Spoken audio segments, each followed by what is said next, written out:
Halo, selamat datang di Kabar Bisnis. Seperti biasa di Kabar Bisnis ini kita punya informasi menarik seputar dunia bisnis. Ya, tapi sebelumnya aku mau kasih tahu dulu nih, ini channel apa sih? Ini adalah channel edukasi bisnis, marketing, dan dunia desain grafis. Dan channel ini merupakan bagian dari studio desain grafis Kebun Desain yang menjual berbagai jasa seperti jasa desain logo, desain kemasan, desain sosial media, dan juga jasa legalitas. Iya, jadi buat teman-teman yang pengen order desain logo, desain kemasan, desain apapun gitu ya buat bisnisnya sampai daftar-daftar legalitas buat bisnis, itu bisa langsung klik nomor WhatsApp yang ada di deskripsi kayak gitu ya. Siap. Oke nih deh, ada informasi menarik apa yang bisa kita share ke teman-teman kali ini? Ternyata masuk Forbes 30 under 30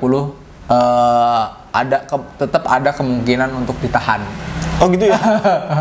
Jadi ada beberapa deretan pebisnis ya yang masuk Forbes 30 under 30 yang sekarang ini ditahan loh. Ini menarik sih. Forbes under 30 itu apa? Yang sebelum 30 tahun udah kaya gitu. Udah kaya, betul. Nah, ini aku dapat dari Bisnis Muda ID. Nah, ini habis terbang kini ditahan. Oh.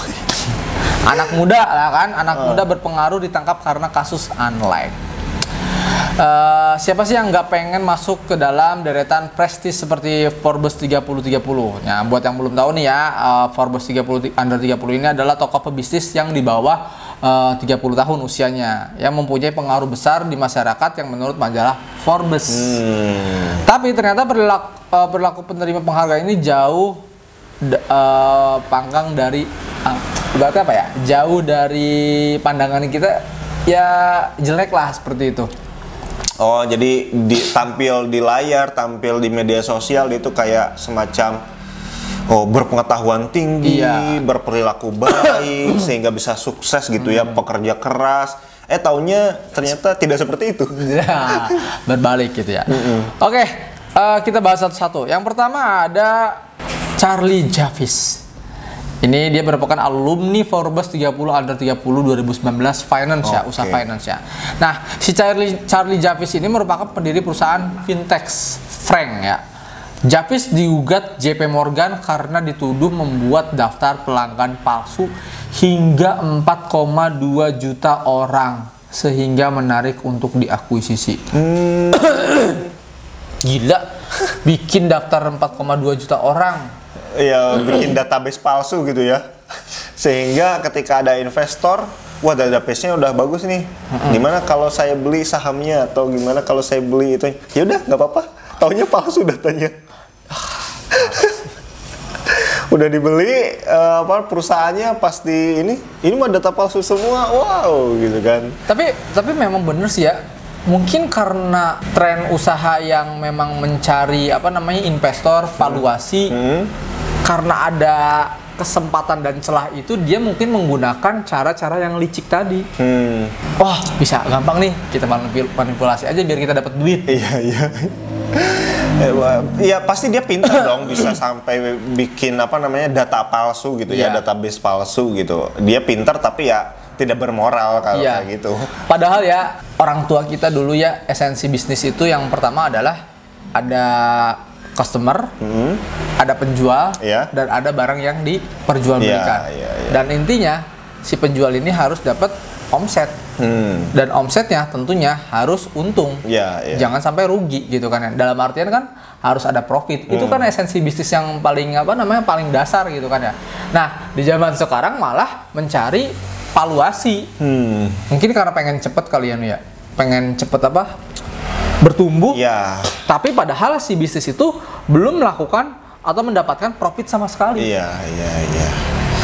Ya, pergeseran apa ya? Mindset ya. Pergeseran budaya untuk mendapatkan uang. Budaya bisnis, budaya mendapatkan uang agak bergeser sehingga ya itu ada celah juga buat penipuan dan kejahatan gitu ya. Padahal kan simpelnya gitu kan ya. Ya simpelnya seperti UMKM yang sering ngobrol sama kita lah ya. Sebenarnya bisnis itu simpel, ada produk, ada customer, dan ada penjual gitu. Dimana kalau misalnya kita menjual produk ya kita dapat dapat omset. Tapi omsetnya harus profit ya, bukan rugi seperti itu. Oke, yang kedua ada Sam Bankman-Fried. Ini alumni Forbes 30 under 30 2021 finance juga.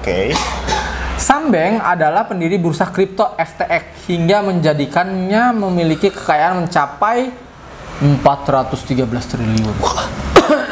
400 triliun? Iya. Lebih juga nih. Sayangnya ketika harga kripto turun, bursa kripto FTX ikut tersandung kasus penyalahgunaan uang nasabah. Adapun pada awal tahun Sambank ditangkap di Bahama setelah dikabarkan sempat menghilang dan kabur dari Amerika Serikat. Padahal pada waktu itu betul-betul sangat diagung-agungkan. Nah mungkin kalau dia beda ceritanya, dia memang awalnya emang jujur gitu. Karena kalau si yang awal tadi kan emang penipuan ya. Dari awal penipuan. Kalau ini kan karena bursa kriptonya turun, dia frustasi mungkin, dan kripto FTX pun tersandung kasus akhirnya.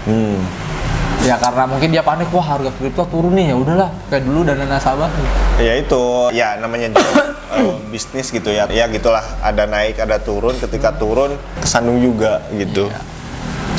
Yang berikutnya ada Do Kwon. Nah ini aku pernah sering dengan si Do Kwon ini. Ini alumni Forbes 30 Under 30 2019 Finance, kebanyakan dari finance ya.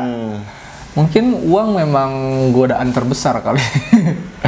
Do Kwon ini merupakan pendiri Terraform Labs dan mata uang kripto Terra Luna. Luna kan ya yang kemarin tuh. Setelah Luna ambruk dan membuat rugi banyak investor, Do Kwon buron hingga kabarnya sudah ditangkap oleh pihak berwenang negara Montenegro. Yaitu ketika bisnisnya kolaps karena tadi nominalnya sangat tinggi gitu ya, dan banyak investor yang berkecimpung gitu ya, yang merasa dirugikan ya. Itu tadi konsekuensinya. Gimana ya kalau misalnya memang, karena kan dia tuh pasarnya adalah investor yang dimana investor itu orang-orang yang berintelek, pasti akan diusut sampai tuntas. Ya pinter, ya duitnya gede, bikin dia cepat kaya juga gitu. Tapi ya ketika di manajenya kesandung gitu ya, akhirnya jatuhnya cepat juga. Terus ada lagi Elizabeth Holmes. Ya, ini Elizabeth Holmes mendirikan startup Theranos yang idenya berawal dari teknologi yang bisa mengetahui penyakit hanya dengan setetes darah. Belum lama startup itu berjalan, Theranos diduga melakukan penipuan teknologi yang dia klaim itu tidak pernah ada. Alhasil, Theranos dituntut, investornya Elizabeth sendiri dijatuhi hukuman hingga 11 tahun karena telah membohongi para investor.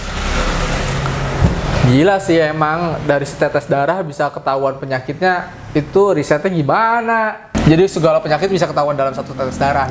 Sedangkan faktor-faktor untuk melihat penyakit itu valid atau tidak itu dilihat dari beberapa variabel. Ya banyak lah ya, nggak cuma darah ya.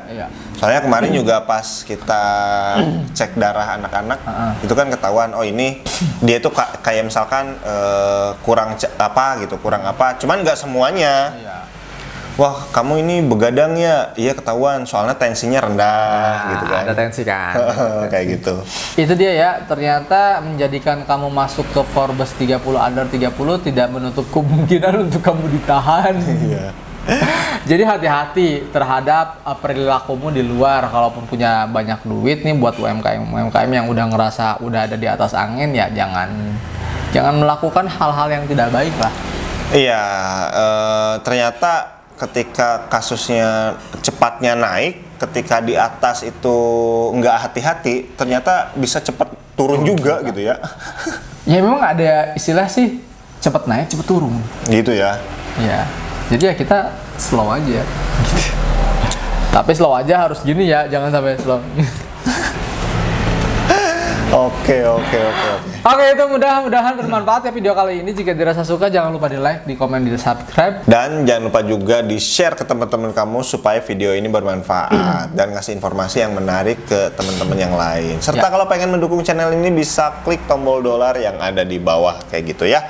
Oke, thank you, sampai jumpa di vlog kita selanjutnya. Bye-bye.